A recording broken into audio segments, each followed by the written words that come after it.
Pas di tengah malam itu Arpan menjerit histeris. Ketika membuka pintu kamarnya, ternyata dilihatnya sesosok gadis itu sedang berbaring di ranjang usang miliknya. Refleks Arpan hendak berlari, tapi suara lembut itu menegurnya.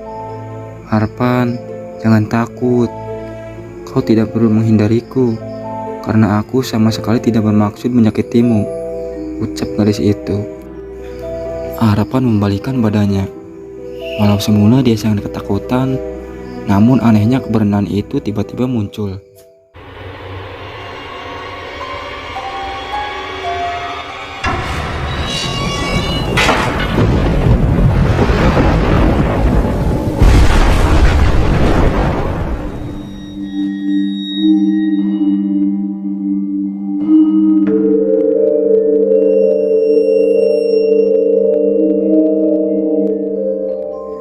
Didatangi arwah korban kecelakaan. Kisah yang dialami oleh Arpan karena perbuatan yang nekat menjarah harta seorang gadis korban tabrak lari. Maka dirinya mengalami teror yang sangat mencekam.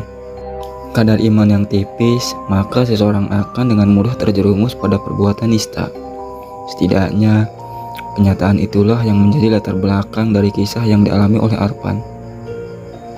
Kalau saja hidupnya berkecukupan, pastilah dia tidak akan nekat mengambil sesuatu yang bukan miliknya, apalagi mencuri barang milik seseorang yang telah terbujur kaku menjadi mayat. "Man, sebaiknya kau kembalikan aja uang dan perhiasan itu. Itu perbuatan yang dilarang agama. Karena itu berarti kau telah menjarah harta milik orang lain." Begitulah nasihat Giono kepada Arpan. "Kamu jangan so alim, sobat. Apalagi gadis itu sudah mati. Pada siapa aku harus mengembalikan uang dan perhiasan ini? Sedangkan alamatnya saja aku tidak tahu." "Anggap saja ini memang sudah rezekiku," jawab Arpan seenaknya. Dialog kedua sahabat karib tersebut berlangsung sekitar sebulan yang lalu. Ketika itu, dengan wajah yang berseri-seri, Arpan menemui Giono di tempat kosannya. Dia menceritakan bahwa dirinya baru saja memperoleh rezeki nomplok. "Kau lihat apa yang kuperoleh hari ini, uang dan perhiasan. Aku kira ini lebih dari cukup untuk membayar uang semesterku," cetus Arpan dengan bersemangat. "Hai, dari mana kau bisa mendapatkan semua itu?" tanya Giono sambil menatap karibnya itu. Di antara keduanya, memang hampir tak ada lagi rahasia. Tanpa tendeng aling-aling, Arpan menceritakan bahwa dirinya baru saja mengambil uang dan perhiasan milik seorang gadis yang mati akibat korban tabrak lari. "Gila, jadi bukannya kau tolong, malah kau ambil uang dan perhiasan gadis itu," sesal Giono. "Semula aku bermaksud menolongnya, tapi aku bingung gak tahu harus berbuat apa.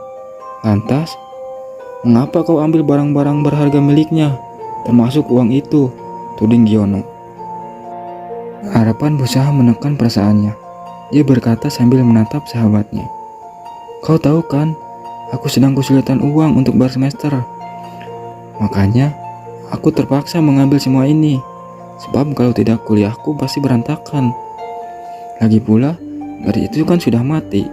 Kalau bukan aku yang mengambilnya, mungkin juga orang lain yang akan mengambilnya.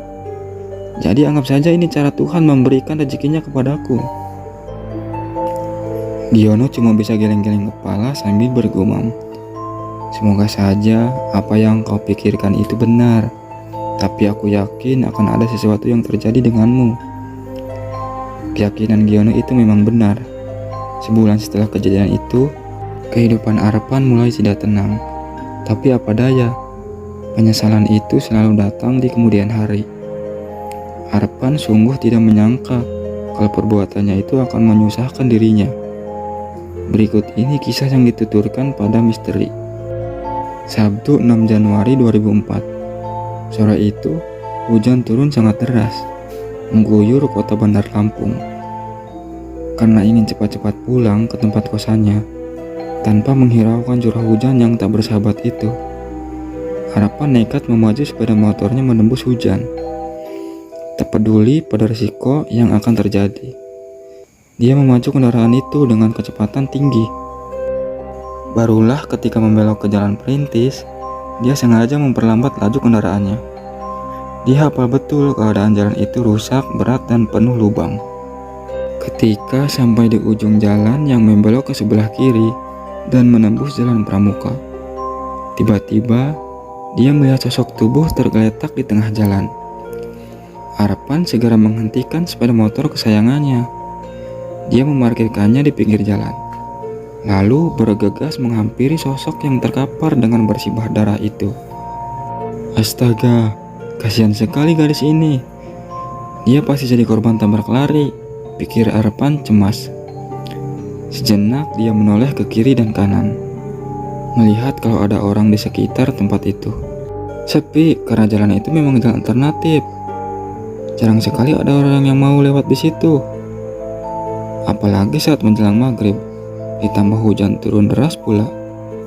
Daerah sekitarnya juga sepi karena jauh dari permukiman penduduk. Karena melihat tidak ada orang yang dapat dimintai pertolongan, Arpan segera bertindak sendiri. Didekatinya sosok berlumur darah itu. Sosok itu ternyata gadis berusia sekitar 20 tahun. Si gadis malang yang mengenakan jeans dan t-shirt kuning muda. Perlahan Arpan pun menyentuh tubuh gadis itu, tetapi tidak ada reaksi. Arpan mencoba mengguncang tubuh gadis itu, tapi tidak bergerak. Rupanya gadis itu sudah mati. Arpan pun mulai kebingungan. Dia tidak tahu apa yang mesti dia perbuat. Dalam keadaan bingung itulah tiba-tiba matanya tertumbuk pada sebuah tas tangan yang tergeletak apa adanya dan tertindih lengan gadis malang itu. Arpan segera mengambil tas itu dan membukanya. Astaga, ternyata di dalam tas itu bersih sejumlah uang dan perhiasan. Saat itu, entah iblis dari mana yang datang merasuki hati pemuda lajang itu, hingga naluri kemanusiaannya tiba-tiba hilang musnah. Sementara, sang iblis dengan sangat kuat berbisik di telinganya, menyuruh mengambil uang dan perhiasan milik sang gadis. Ya, aku kan sedang butuh uang untuk bayar semester, bisikan batin Arpan, merasa mendapatkan peluang. Ternyata bujukan iblis itu berhasil. Dengan cepat Arpan merogoh isi tas itu. Setelah mengantongi uang dan perhiasan milik gadis itu, lalu dibuangnya tas itu ke semak-semak yang tak jauh dari tempat kecelakaan. Tanpa menaruh rasa iba, walau sedikit pun, kemudian ditinggalkannya sosok mayat yang malang itu. Dan dia pun secepat kilat memacu kembali sepeda motornya untuk meninggalkan tempat itu. Dan malam harinya di kamar kos, dengan hati berbunga-bunga, Arpan menghitung hasil jarahannya. Lumayan juga jumlahnya. Uang tunai sebesar 2 juta rupiah, sebentuk cincin kawin dan seuntai kalung emas. Ini jadi miliknya. Iblis memang makhluk yang sangat senang menjerumuskan manusia, apalagi jika manusia itu lemah imannya. Begitulah yang dialami Arpan. Dia memang seorang yang tidak pernah beribadah. Maka dengan mudahnya dia termakan bujuk rayu sang iblis durjana itu. Apalagi di saat yang sama, pemuda itu memang tengah dirundung masalah keuangan. Uang hasil jarahannya itu tak hanya dia gunakan untuk membayar semester, tapi juga dipergunakan untuk berfoya-foya. Kini hampir setiap malam, ia mengunjungi diskotik yang ada di sepanjang jalan Yosudarso.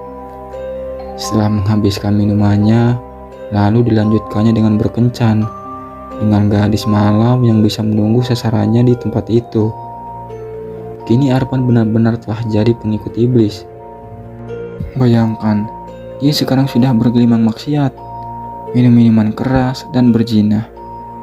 Tak pernah hiraukannya kata-kata yang pernah diucapkan Giono, sahabat dekatnya itu. Padahal sudah berkali-kali Giono menasihati agar berhati-hati dengan uang itu. Malahan Giono memintanya agar Arpan mengembalikan uang itu. Tetapi apa jawaban Arpan? Kamu jangan munafik dan sejujur, no. Pemilik uang ini sudah mati. Mayat gadis itu pasti sudah dikubur keluarganya. Lantas kemana aku harus membalikannya? Masa aku harus membalikannya ke lubang kubur? Kamu gila kali ya? Astagfirullah. Giono sempat terkejut mendengar jawaban temannya itu. Setan mana yang telah meracuni hati anak ini? Ucap Giono dalam hati. Dia sama sekali tidak menyangka kalau Arpan yang selama ini dia kenal sebagai orang yang santun dan pendiam. Kita kan bisa menghubungi rumah sakit atau kantor polisi yang terdekat. Dari mereka, kita bisa mengetahui asal-usul gadis itu. Saran Giono tak mau menyerah. Sejenak Arpan terdiam. Ucapan sobatnya itu ada benarnya. Tapi Arpan enggan melakukannya. Dia tak sadar bahwa iblis benar-benar telah menguasai dirinya. Keserakahan dan ketamakan telah bertahta di hatinya. Pokoknya, aku tidak akan mengembalikan uang itu. Uang itu adalah rezeki yang telah diberikan Tuhan padaku. Lagi pula, waktu itu tidak ada orang yang melihat aku ketika aku mengambilnya. Seandainya tidak aku ambil, pasti ada orang lain yang mengambilnya, tandas Arpan. Betul katamu, orang lain memang tidak melihat kau mengambil uang itu, tapi arwah gadis itu pasti melihatmu. Ingat, suatu saat dia pasti datang kepadamu, balas Giono. Merinding juga bulu kuduk Arpan mendengar ucapan sahabatnya itu. Tetapi semuanya itu sudah kepalang baginya. Ibarat nasi sudah menjadi bubur. Nuraninya telah tertutup. Kau ini ada-ada saja. Mana ada orang yang sudah mati bisa hidup lagi? Kamu kira ini cerita film? Sebenarnya Giono jengkel juga mendengar jawaban sahabatnya itu. Tetapi perasaan itu dipendam dalam hati. Harta memang sering membuat orang jadi lupa daratan, ucap dalam hati. Ya, apa boleh buat, Arpan memang sedang lupa daratan. Buktinya, dia semakin asik dengan dunianya. Dengan uang yang sesungguhnya tidak seberapa jumlahnya itu, dia rela menceburkan dirinya ke lembah yang hina. Dia tidak tahu kalau uang yang tidak seberapa itu akan habis dalam waktu yang sekejap. Celakanya, karena sudah ketagihan, sedangkan Arpan sudah tidak punya uang lagi, maka ia nekat menjual cincin dan kalung hasil jarahannya. Padahal selama ini dia selalu menyimpan benda berharga itu baik-baik, sebab ada sedikit niat di hatinya untuk mengembalikannya kepada yang berhak. Uang hasil penjualan perhiasan itu dia gunakan untuk berpoya-poya. Dan setelah uang itu habis, maka datanglah petaka itu. Malam itu Arpan bermimpi buruk. Karena mimpinya itu tepat di tengah malam, dia pun terbangun. Badannya terserang demam mendadak. Butir-butir keringat dingin seketika membasahi sekujur tubuhnya. Apa yang terjadi? Malam itu Arpan bermimpi didatangi oleh si gadis korban kecelakaan. Bahkan pada malam-malam berikutnya, mimpi-mimpi itu selalu datang menterornya. Karena menderita tekanan batin yang amat dahsyat, lambat laun tubuhnya menjadi kurus kering. Anehnya, sejauh ini Arpan tetap bertahan. Dia tidak mau menceritakan pengalamannya itu pada orang lain, termasuk pada Giono, sahabat karibnya. Sampai akhirnya tiba pada suatu malam yang merupakan puncak dari mimpi buruk itu. Gadis itu tidak muncul lagi di alam maya, tetapi dia datang dalam kenyataan. Ya, pas di tengah malam itu Arpan menjerit histeris. Ketika membuka pintu kamarnya, ternyata dilihatnya sesosok gadis itu sedang berbaring di ranjang usang miliknya. Refleks Arpan hendak berlari, tapi suara lembut itu menegurnya. Arpan, jangan takut. Kau tidak perlu menghindariku, karena aku sama sekali tidak bermaksud menyakitimu, ucap gadis itu. Arpan membalikkan badannya. Walau semula dia sangat ketakutan, namun anehnya kebenaran itu tiba-tiba muncul. Apa maksudmu? Bukankah kau ini sudah mati? Tanyanya. Gadis itu tersenyum. Ya, aku memang sudah mati, tetapi arwahku masih penasaran karena perbuatanmu. Kau telah mengambil semua milikku. Arpan pun bergidik. Tiba-tiba dia teringat pada kata-kata yang pernah diucapkan oleh Giono tempo dulu. Giono pernah berkata, bahwa suatu saat arwah gadis itu akan datang padanya. Kiranya ucap Giono itu memang jadi kenyataan. Kini arwah gadis itu sudah berdiri di depannya. "Dengar Arpan, aku tahu kau sudah menghabiskan semuanya. Tetapi bagaimanapun kau harus mengembalikan padaku. Cincin dan kalung itu bukan milikku, tetapi milik kekasihku yang diberikannya padaku sebagai tanda pengikat. Perhiasan itu sangatlah berarti bagiku, juga bagi kekasihku. Tolonglah kembalikan." Gadis itu berkata dengan setengah menghibah pada Arpan yang berdiri mematung dengan lutut gemetaran. Tapi aku sudah menjual pada orang lain," jawab Arpan terbata-bata. "Perhiasan itu milikku, kau tidak berhak menjualnya. Ingat, bagaimanapun caranya kau harus mengembalikannya padaku," ancam gadis itu sambil menyeringai. Wajahnya yang semula cantik itu mendadak berubah menjadi menyeramkan. Arpan bergidik, dia benar-benar merasa amat ketakutan. Baiklah, aku akan mengembalikannya," jawabannya dengan bibir yang keluh.